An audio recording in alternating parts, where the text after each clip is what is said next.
Oralité, enseignement, oralité, et voilà, à te voir. Avec Sylvain Trias, professeur de français au collège de Senon, ici, juste de l'autre côté du tram. Avec Bernadette Bouchan, animatrice illettrisme au Centre social culturel de Floirac, qui est juste à côté d'ici. Avec Jérôme Fronti, qui va nous parler du concours de récitation de la BNF et la masterclass qui a été menée par Dominique Pinon, et avec Dominique Pinon, qui nous fait le grand plaisir d'être avec nous pour cette table ronde, et ensuite, donc à 20h30 à la station Ozone, pour la lecture d'Antoine Volodine. Voilà, je crois que vous allez aussi avoir des choses à projeter. Merci beaucoup, Noé, pour ce diaporama. Et on va projeter les documents de Nelly Turonet, donc conseillère académique au rectorat de Bordeaux, Voilà. qui n'a pas de chaise. Non, qui n'a pas de chaise, mais qui peut rester debout, c'est pas très grave. Bonsoir à tous donc, et à toutes. Donc voilà, nous sommes sur la dernière ligne droite et on va un petit peu, alors presque pas tout à fait quitter le livre audio ou le texte lu pour parler d'oralité et d'enseignement. Mais les deux sont liés parce que s'il y a bien quelque chose que j'ai retenu aujourd'hui, c'est que effectivement les textes lus, le livre audio, ça a du mal à trouver sa place en France aujourd'hui. Et une des raisons est sans doute aussi que nous sommes dans un système, notamment le système scolaire, qui survalorise toujours l'écrit et la lecture silencieuse. On est vraiment sur une hiérarchie, une forme d'élitisme. La maîtrise... Ah, merci. Merci pour mon grand âge. Je me disais, allais-je tenir encore longtemps ? Et voilà, donc c'est aussi une des raisons, je pense, qui fait que cette accession générale, ce plaisir général, cette utilisation générale a du mal à trouver sa place. C'est en train de changer, pas aussi vite qu'on l'a dit qu'au Canada, puisque la didactique de l'oral, ça fait très longtemps qu'elle est étudiée, pensée et mise en œuvre, contrairement à chez nous. Et malgré tout, il y a des tas de choses qui se font, qui se passent. Je ne présenterai pas, puisque tu l'as fait, Florence, pour gagner du temps, pardonnez-moi, les personnes qui vont intervenir. Si vous avez des choses à ajouter à la présentation que Florence a faite, n'hésitez pas. On pourrait ajouter énormément de choses sur le parcours de Oui, Dominique oui. Pinon, mais je pense que beaucoup de gens sont très fans ici et connaissent une partie de son travail. Et je vous renvoie aux documents que vous avez dans votre dossier. Dans lequel, bien évidemment, il y a une partie de sa filmographie et de son travail sur scène. Il y a des enregistrements de textes dont un a été primé. Et de toute façon, moi, j'avais prévu de présenter Dominique Pinon en disant « Et Dominique Pinon, point ». Voilà. Donc, ça tombe bien. Donc, je vais passer la parole à Sylvain Trias, qui est enseignant, comme tu l'as dit, et qui est aussi formateur au CASNAV. Donc, je vais te laisser donner le sens de cet acronyme horrible, bien que ce soit la même maison, puisque c'est l'académie, et parler du travail que tu fais avec tes élèves. Et en plus, Sylvain nous a amené une petite surprise. Bonjour. Non, en fait, je ne sais pas très bien je n'avais pas tout à fait compris l'enjeu de ma venue aujourd'hui. Je suis venu surtout parce que Mme Delaporte, j'ai travaillé avec Mme Delaporte l'année dernière. Cette question est la première approche effectivement de l'oralité en classe. C'est-à-dire finalement, quelle place l'oral peut-il tenir dans les apprentissages des élèves ? Et étant formateur donc au CASNAV, le CASNAV, c'est le groupement qui s'occupe des élèves étrangers qui arrivent sur le territoire français. C'est la question que l'on se pose nous au quotidien, c'est comment un enfant qui a 14 ans, 15 ans, qui a un parcours scolaire un peu singulier, parfois pas parcours scolaire, puisqu'il peut être réfugié, comment va-t-il apprendre le français ? Donc moi j'ai plutôt une formation de linguiste, j'ai plutôt une formation grammaticale, voilà, ce vers quoi je pourrais passer du temps, ça serait ce point-là.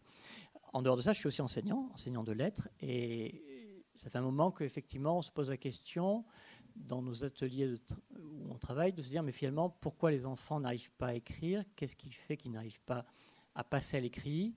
Et que l'on postule, à tort ou à raison, on n'en sait rien, qu'un des bons moyens d'arriver à l'écrit, c'est l'oral. Voilà.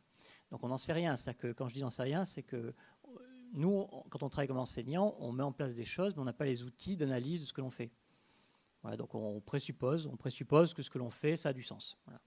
Et j'ai l'impression, parce que c'est comme ça, j'ai l'impression, à écouter mes élèves, que ça a du sens. J'ai l'impression que depuis, ils écrivent autrement. J'ai l'impression que depuis... Voilà. Alors, je vais vous montrer un petit peu ce qu'on fait. Dans quelques secondes, je vais vous montrer ce qu'on a fait aujourd'hui. Vous allez voir comment ça fonctionne. Donc, c'est uniquement tous les 15 jours. C'est ça, mon enseignant. Il faut bien comprendre comment ça marche. J'ai les classes donc, Je les ai 4 heures par semaine. Et là, tous les 15 jours, on peut mettre en place un atelier, effectivement, où pendant 1 heure, on est ensemble. Et alors là, on est en cercle cette fois-ci. Alors l'idée d'être en cercle, elle était dans l'idée de se dire que peut-être que pour pratiquer l'oral, quand on n'est pas acteur, quand on n'est pas écrivain, et qu'on n'est qu'enseignant, mais pas au sens négatif. Hein, ce n'est pas une négation, le que. C'est-à-dire qu'on sait ce qu'on sait faire, ce qu'on ne sait pas faire. Voilà, ce qu'on ne sait pas faire, c'est on n'est pas écrivain, on n'est pas comédien.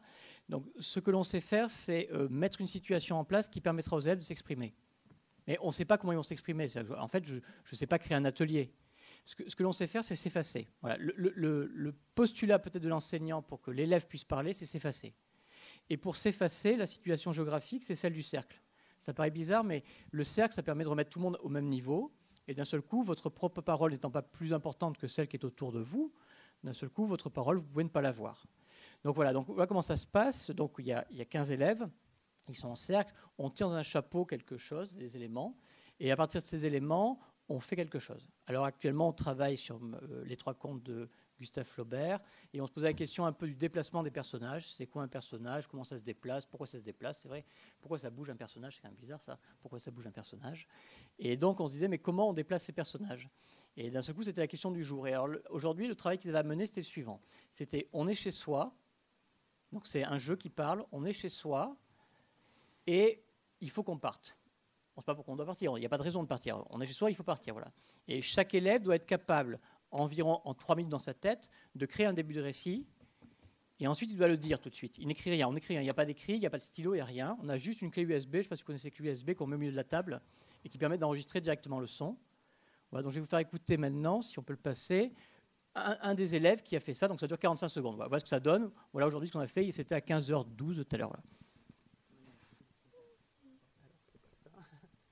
J'étais là, assise sur un banc, en train de jouer du piano, mon activité favorite depuis bien longtemps.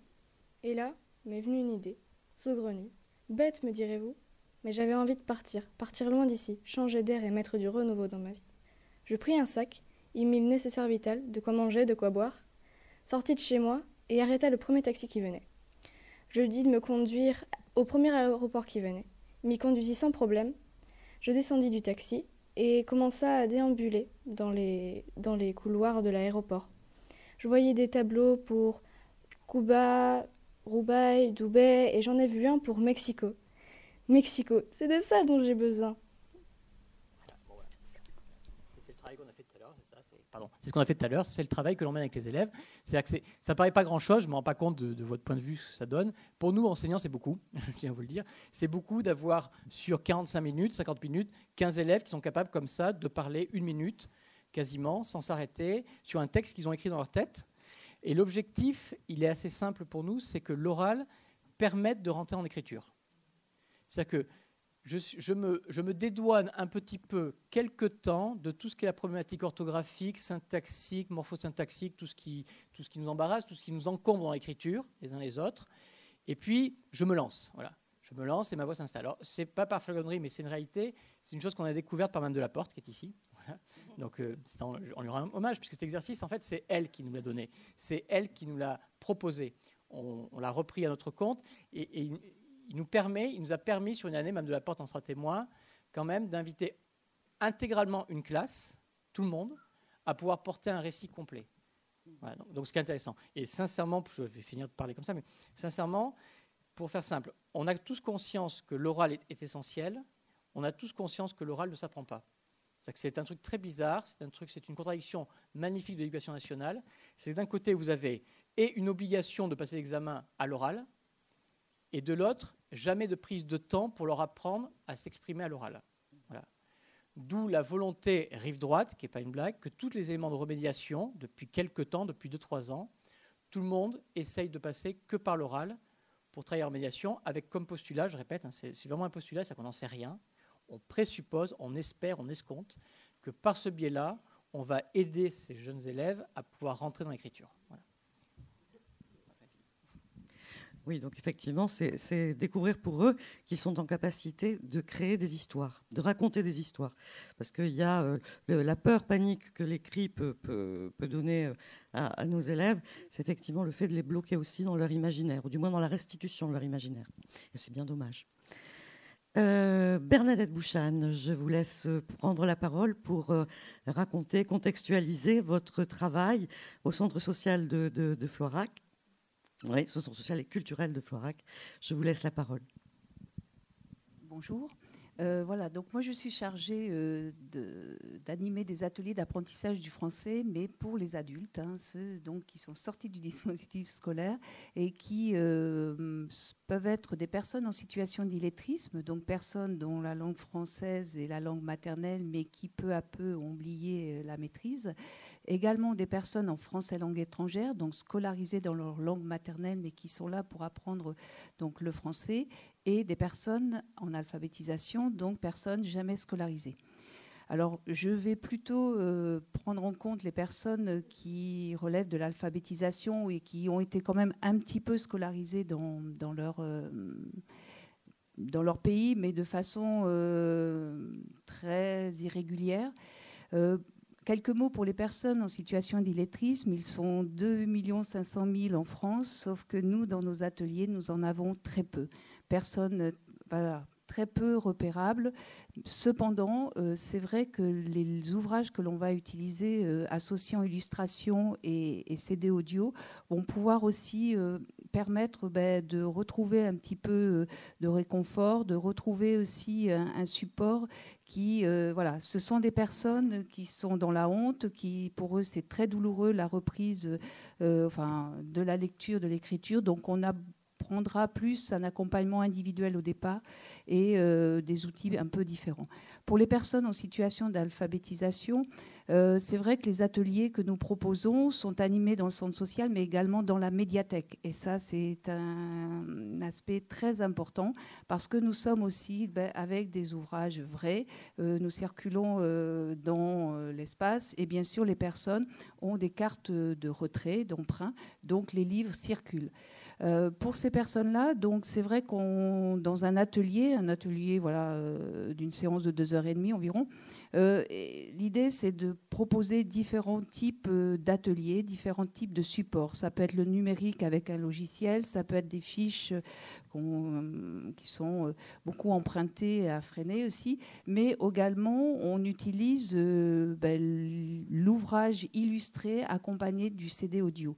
Puisque là, l'idée, c'est que l'on va s'appuyer à la fois sur l'illustration, on va s'appuyer pour ceux qui maîtrisent déjà quelques mots sur l'écrit, et puis enfin, l'oral, le récit va venir compléter. Donc l'idée de la lecture du sens, là, on va faire appel à différents, je veux dire, ça soit bien aussi bien la compréhension orale, la compréhension écrite, et l'idée, c'est qu'on découvre souvent cet ouvrage en collectif, où chacun, on va d'abord écouter la version audio et chacun va faire déjà ses hypothèses de compréhension. C'est un mot retenu, 2 ou 3.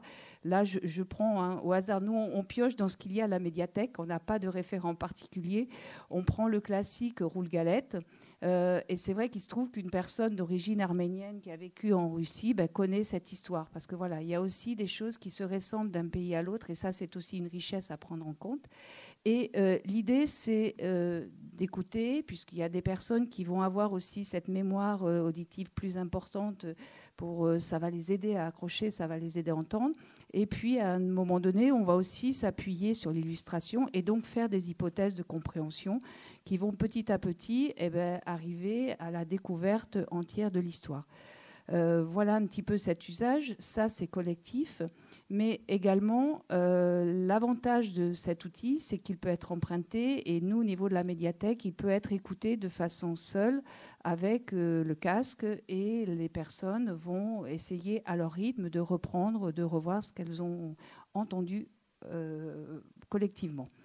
Deuxième avantage, c'est comme nous sommes dans une médiathèque, ils peuvent être empruntés.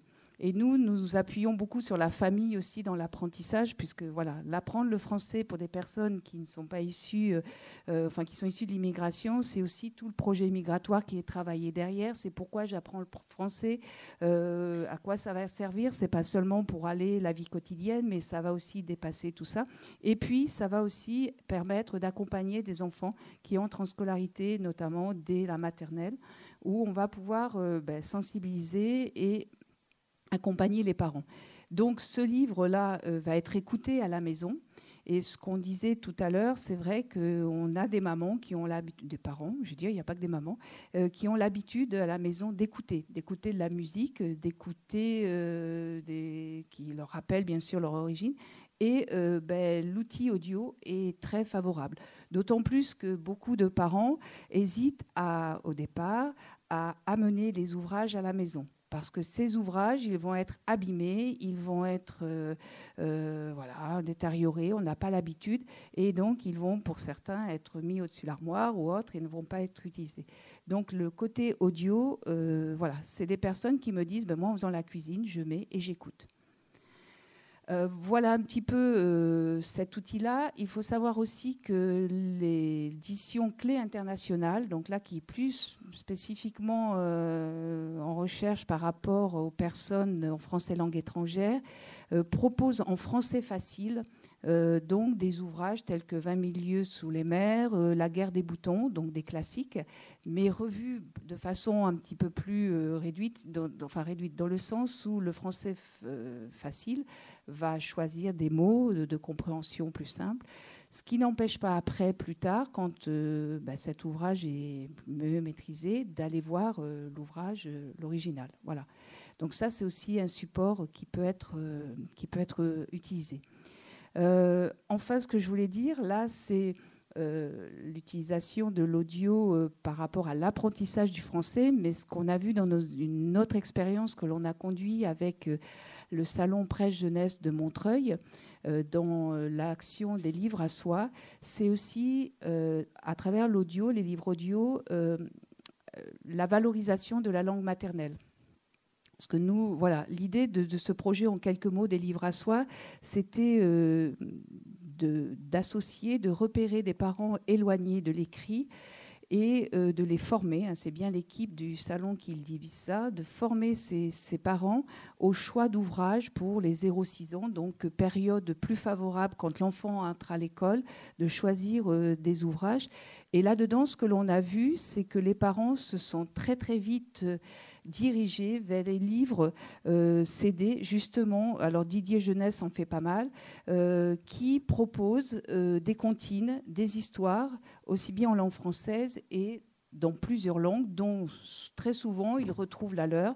Et ça, c'est vrai que ce passage-là nous fait réfléchir aussi au niveau du travail, du bilinguisme, et de voir comment au niveau, peut-être en audio, on pourrait faire ce travail, ce transfert d'une langue à l'autre, et de valoriser à la fois la langue maternelle et aussi l'intérêt de la langue d'accueil, le français. Voilà. Oui, il est vrai que l'oralité est extrêmement généreuse et que dans un partage qui va de l'un à l'autre, il y a beaucoup de choses qui se jouent et qui font tomber des barrières. Donc là, on a eu effectivement 2 personnes qui travaillent sur l'oralité avec des publics différents.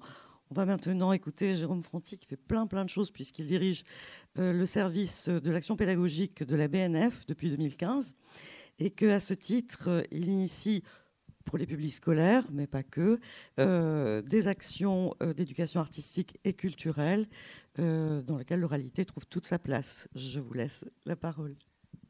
Merci. Je crois qu'il y aurait déjà beaucoup de choses à dire sur l'oralité à la Bibliothèque nationale de France. C'est une bibliothèque, ça veut dire que dans une bibliothèque, il n'y a pas que des livres. Donc, il y a les archives de la parole. Si vous allez sur la bibliothèque numérique Gallica, vous trouvez le parler bordelais vers 1900. On fait un certain nombre de choses à l'échelle de l'établissement.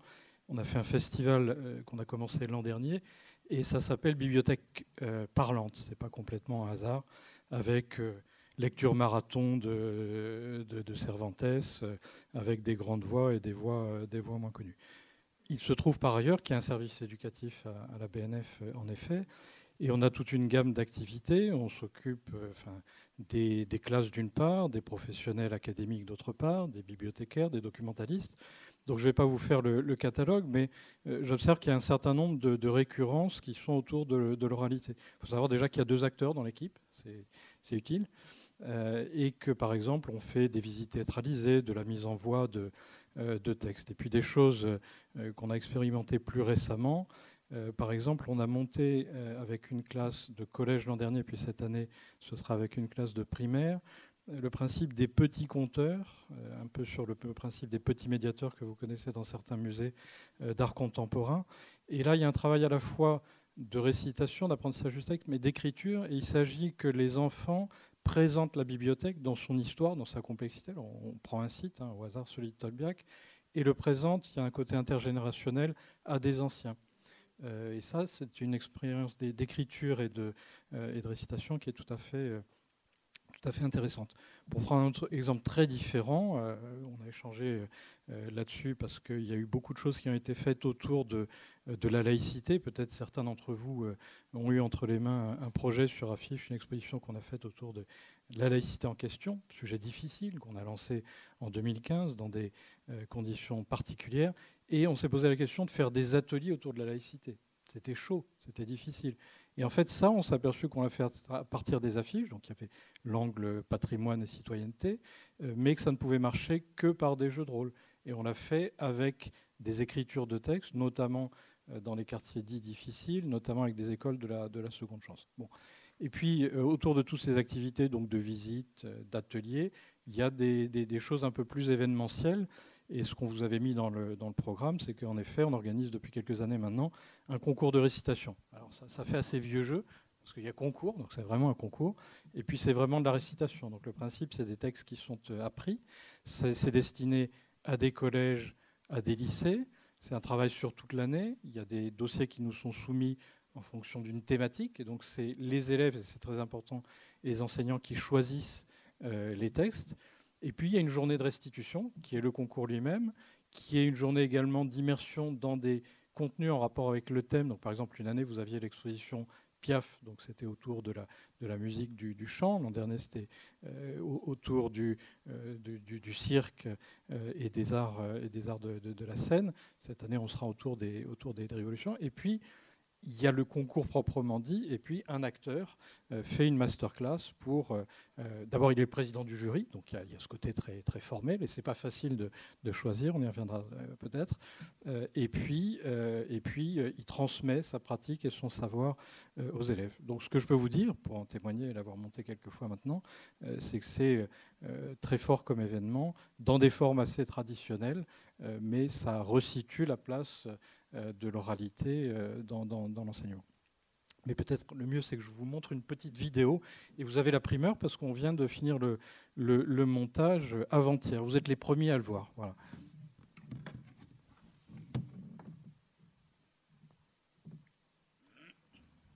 C'est la leçon de récitation. Je regarde la main de la maîtresse, son porte-plume qui descend le long de la liste des noms. Hésite. Si elle pouvait aller plus bas, jusqu'à être D.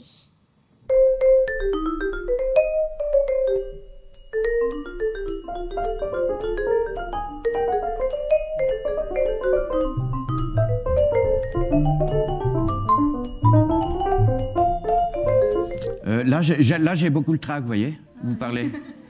Mais oui, le trac, on l'a toujours, mais il faut le maîtriser, il faut que ça devienne une chose positive.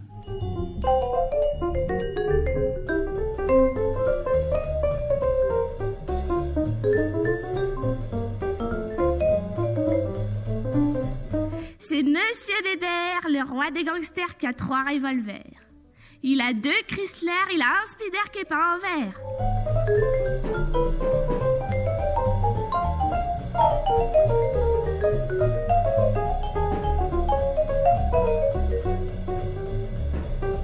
Bonheur perdu, bonheur enfui.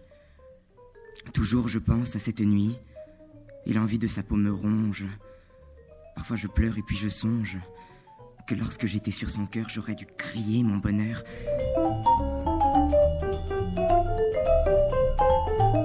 Il se trouve que quand tu le dis, je vois comment c'est écrit sur le papier. Ouais. Donc je vois que les mots sont en dessous, comme ça, bien, etc. Et puis, or, nous, on n'est pas là pour ça. On est là pour raconter une histoire. Les danseuses, belles comme des fées ou des princesses, sautaient et cabriolaient sous le feu des lanternes qui remplissaient leurs jupes d'étincelles. Tout n'était que lumière, poussière, cris, joie, tumulte.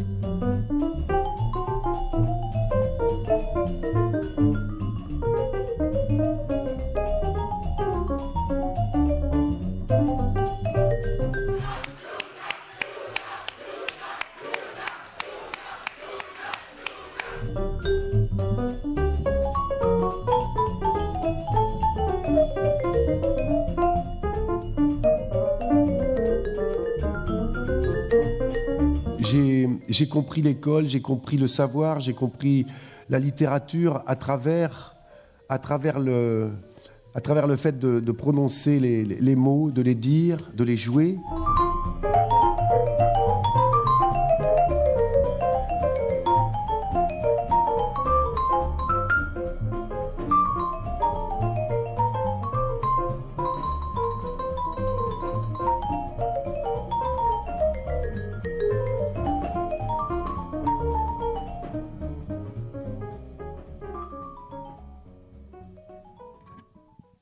C'est un témoignage qui est magnifique dans la mesure où on prend toute la dimension aussi d'une chose dont il a été question parfois comme ça en filigrane, qui est lorsqu'on parle de voix, lorsqu'on parle d'oralité, on parle forcément de corps, et le corps est engagé, et il n'est pas seulement question comme ça d'une désincarnation de voix, mais vraiment d'une humanité qui se donne à entendre. Et Jérôme, si tu veux reprendre la parole, ou peut-être Dominique. Non, je crois que la transition est toute faite. On te voyait, donc à toi de poursuivre. Oui, non. Oui, c'était une expérience très forte. Moi, quand on m'a demandé de président du jury de récitation, moi, je n'ai pas d'enfant.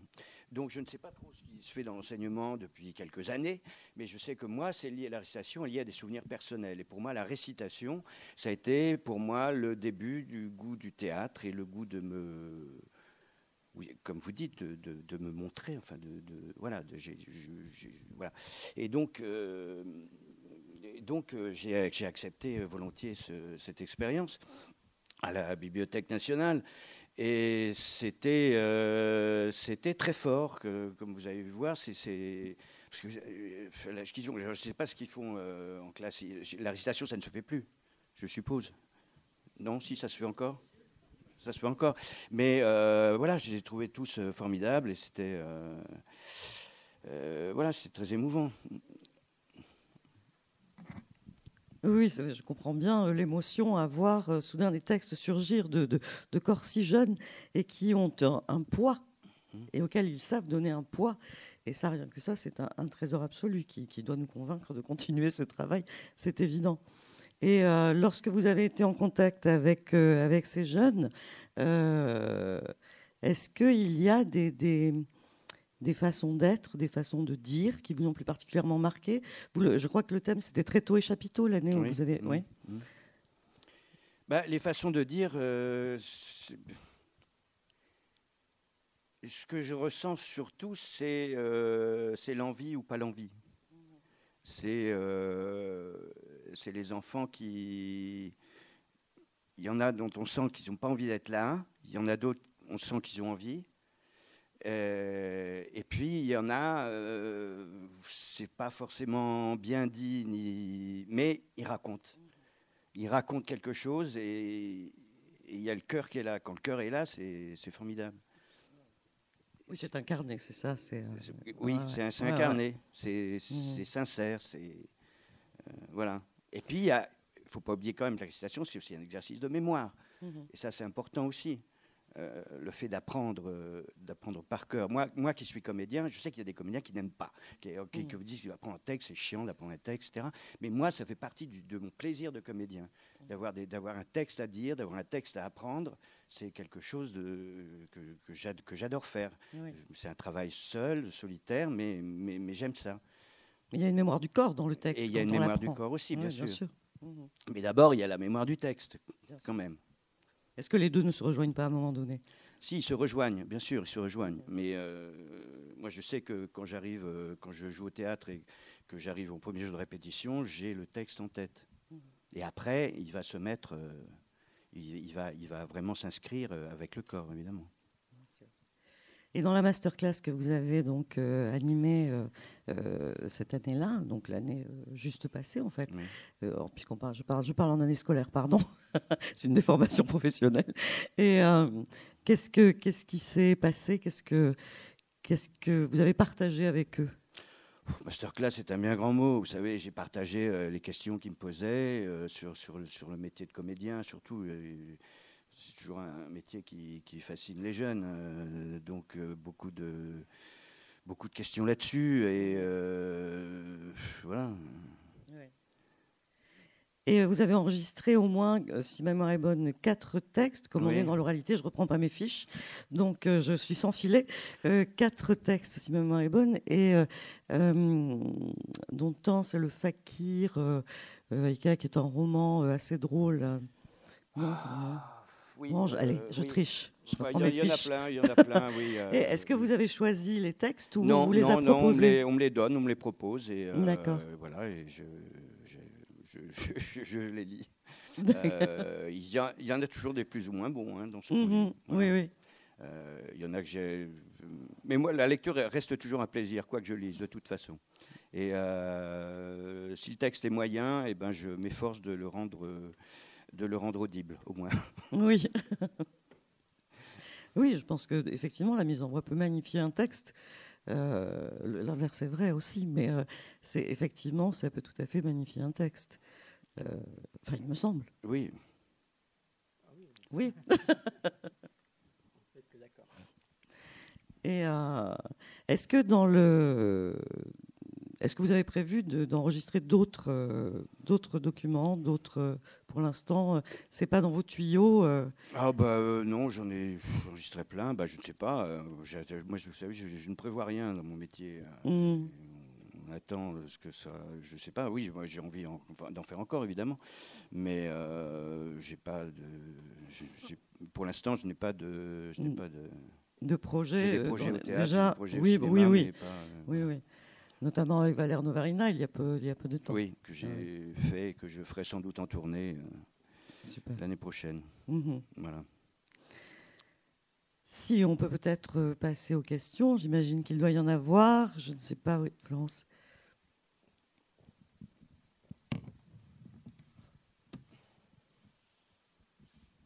Je voudrais poser une question au professeur de français. Avec les 45 secondes enregistrées de votre élève, c'est quoi la prochaine étape? C'est une belle question. En fait, on ne sait pas. Alors, c'est pas une blague, ce que je dis, c'est pas une blague. Le projet, il est mené de la façon suivante. Le principe, c'est que jusqu'à décembre, on va essayer de trouver... chaque élève va essayer de trouver ce qu'on va appeler sa voix. C'est un peu ridicule comme mot, mais c'est comme ça qu'on va dire. Chacun va essayer de trouver son rythme de parole, donc son rythme de phrase. Et ensuite, une fois qu'on aura trouvé ce rythme de phrase plus individuel, on définira un projet commun. C'est qu'en fait, le but, c'est que la classe puisse, fin décembre, se dire « Et maintenant, on fait quoi ? Et maintenant, de tous ces ateliers qu'on a fait, de tous ces temps pratiques qu'on a mis en place, on en fait quoi ?» Alors, il n'y a pas de règle. Voilà. On en fera, chaque année, on en fait des choses très différentes.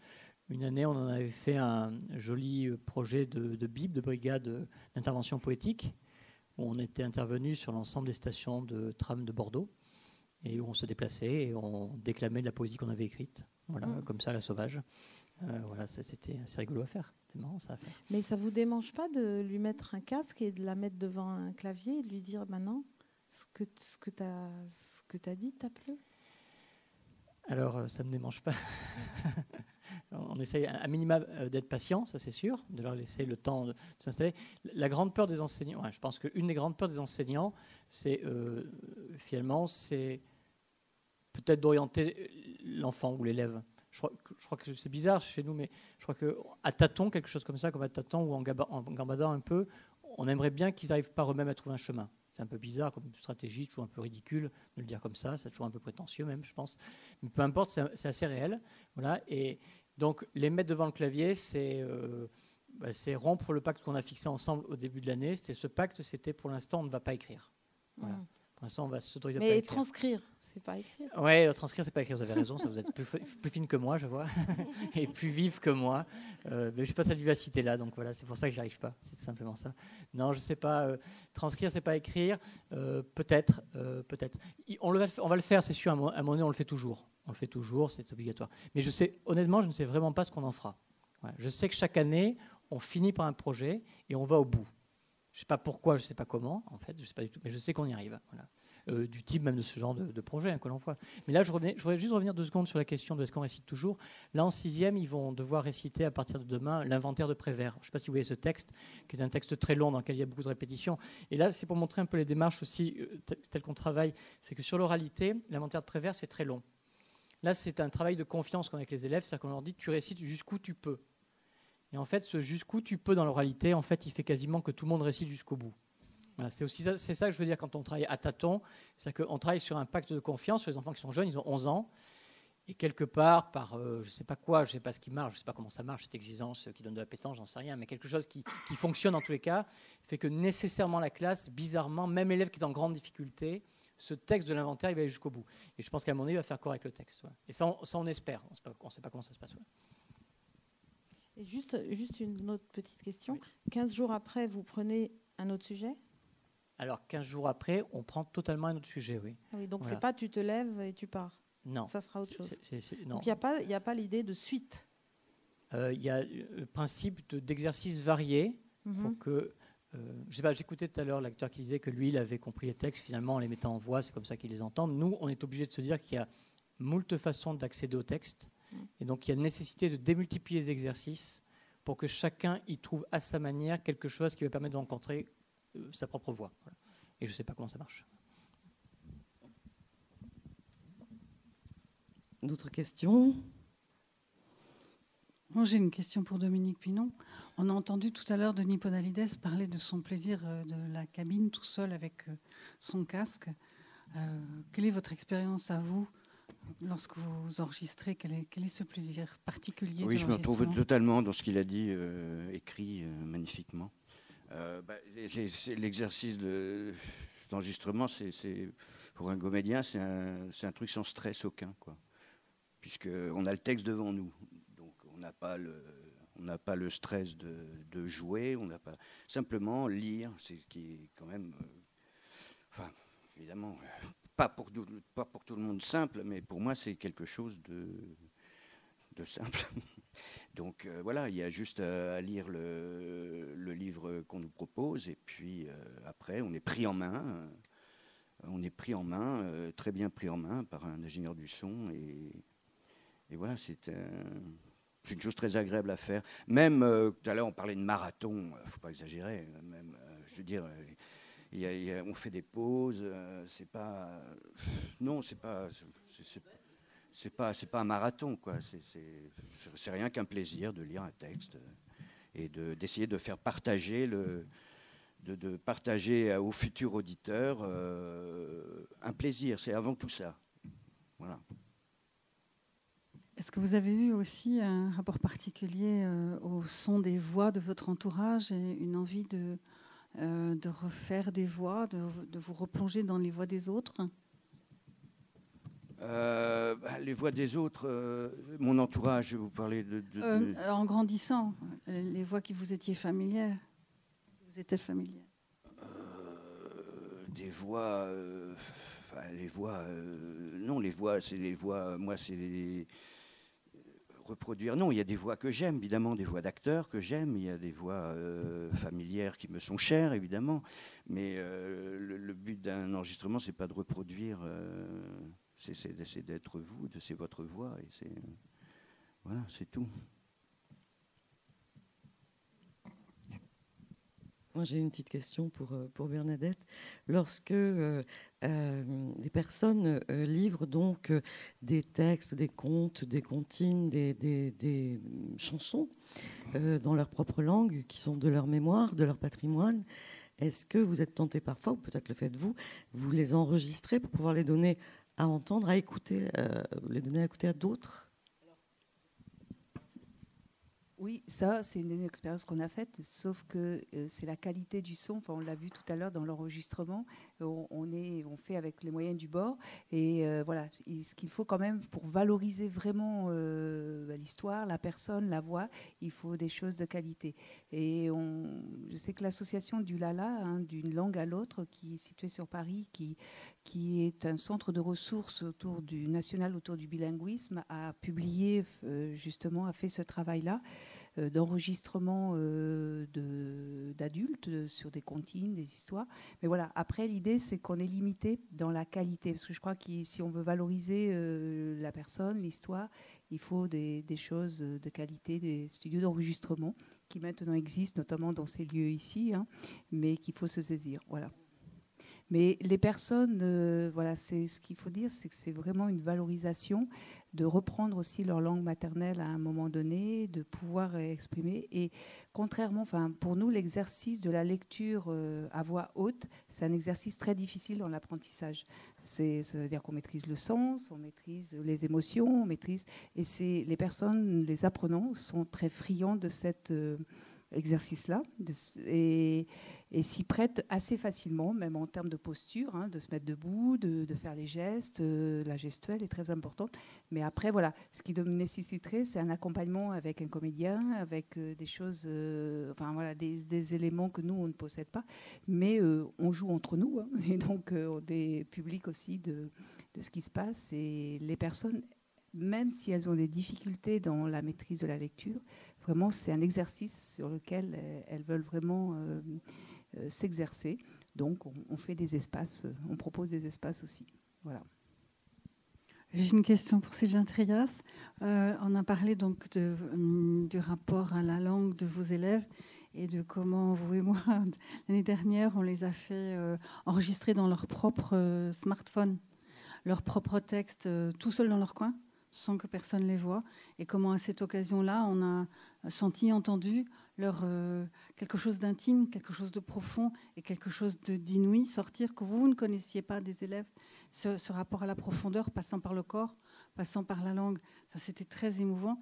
Comment est-ce que vous abordez la même chose à l'envers avec eux, c'est-à-dire par l'oreille? Est-ce que vous leur faites entendre des textes? Est-ce que ça serait possible ou est-ce que vous l'avez déjà fait de leur faire entendre des textes enregistrés? Voilà.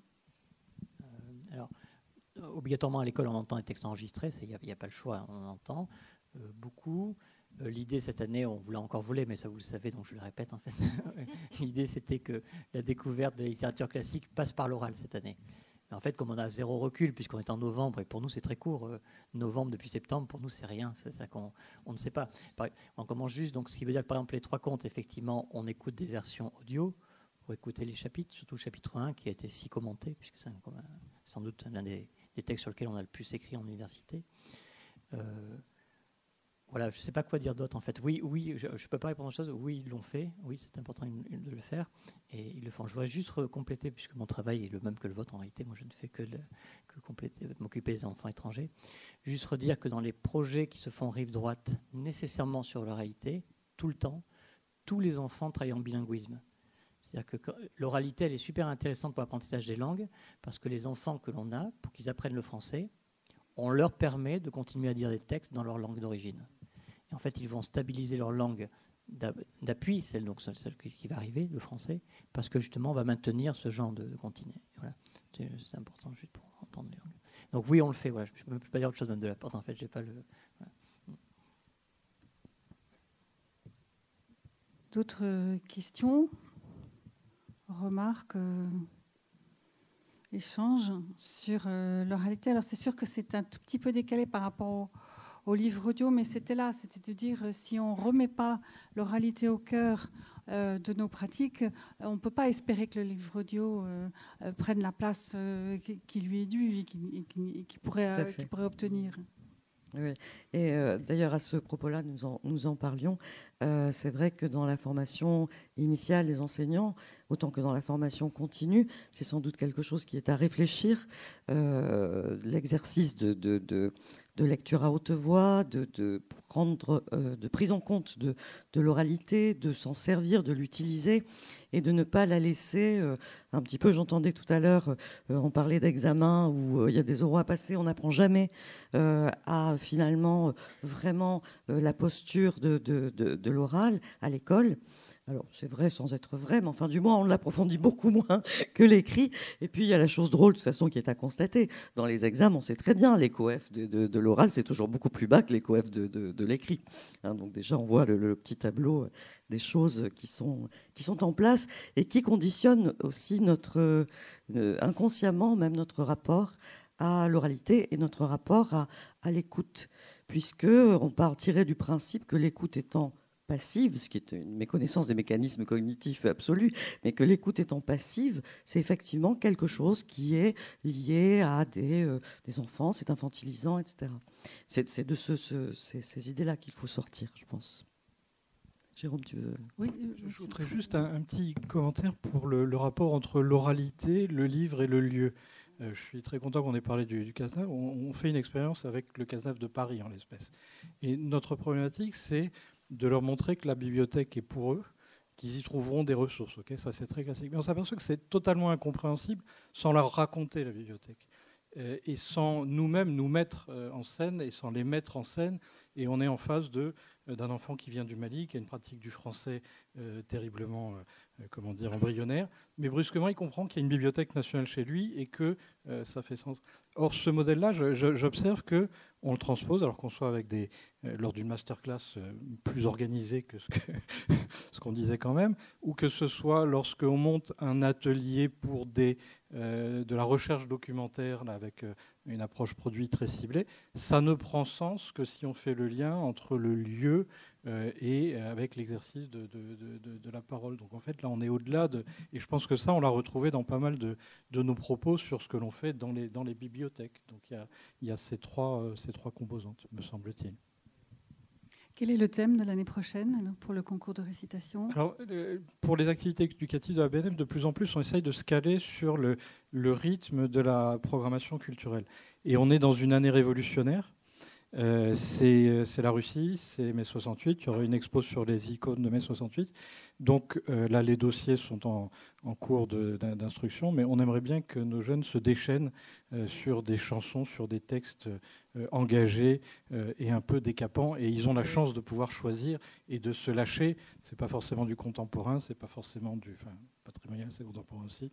Et voilà, donc ça. Je crois que c'est Révolte et jeunesse, voilà. Intitulé. Oui. Donc il y aura du Rimbaud, il y aura tout ce que vous voulez, mais on espère qu'il y aura des choses qui nous surprendront davantage. C'est eux qui choisissent les textes ? Ah oui, alors ça j'ai pas précisé.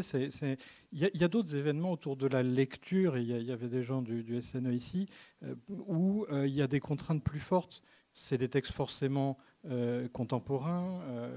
Bon, là, la modalité, c'est on décide d'une thématique, les classes montent un dossier, donc il y a un travail très important avec les enseignants. C'est aussi pour ça que c'est un truc sur un certain nombre de mois. Et puis, ils soumettent l'ensemble des textes qu'ils veulent bien nous proposer.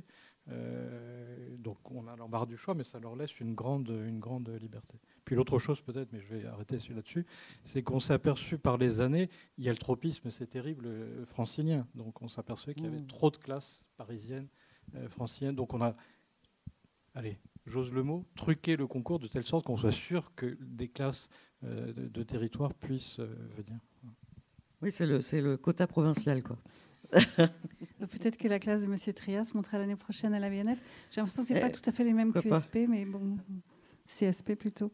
Enfin, c'est pas des jeunes des mêmes origines. Hein.